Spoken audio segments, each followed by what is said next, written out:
Hey everyone, thanks for joining me today out in the wood shop once again. I thought I'd take you on a journey through the process of making a jewelry holder display. More holiday market action. This one's for Olivia though, so if you guys want to learn, check it out. Something similar to this. We're going to make some more of these.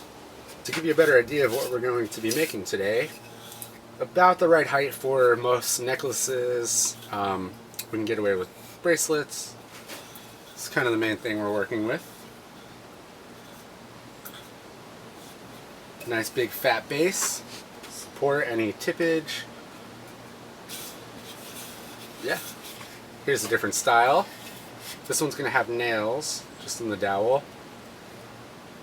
This is pretty fun. Trying to get the dowel through there. Yeah.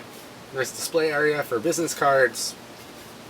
Small dish. Something else we can add while not taking up a ton of space. So we're going to make another one similar. This will have nails. Little dusty.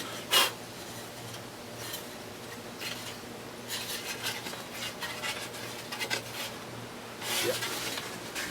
Alright, so the first step I like to do is try and find a solid base. Got this awesome piece of white oak here. It's very, very, very, very, very old. But it's probably not going to be great at this size. It's kind of peeling apart. A couple big nails in there still. So we just want to take a chunk off of this. Maybe just past that nail.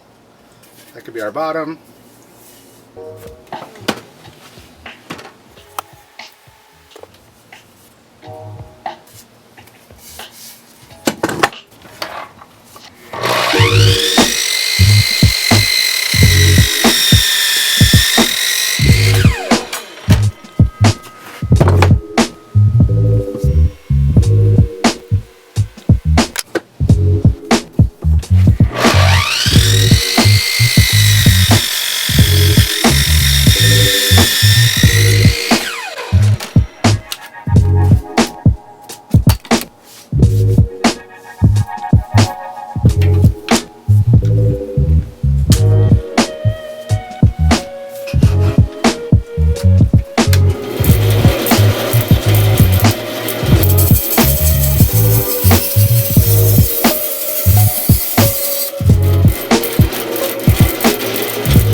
Alright guys, thanks for checking that out. That's a bit of an inside look on how I've been making different types of jewelry stands and displays. Let me know what you guys think. If you have any interest in getting one, I could totally make one for you. Shoot me a message, email, comment, just let me know. Thanks for checking it out. If you learned something today at all, if you'd like to see more specific projects, let me know in the comments. Peace.